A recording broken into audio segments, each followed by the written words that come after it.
Hi everyone, in this video we will see how to add background image in a feed title area and a feed content area. So let's begin.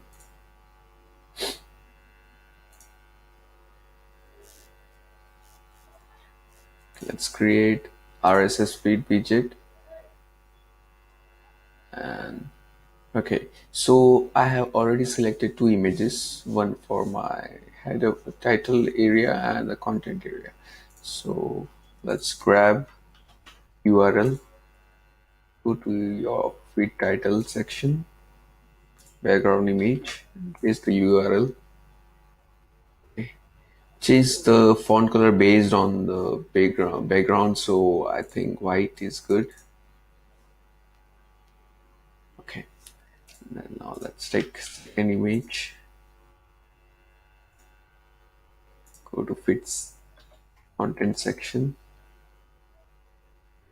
Okay, so let's change the font color to white.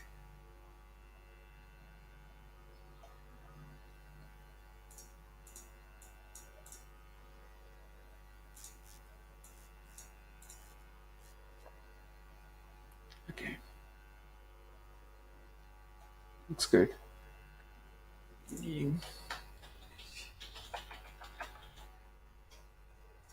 Save and good. So you just need to paste the web URL for the particular background image you want to apply. Thanks for watching.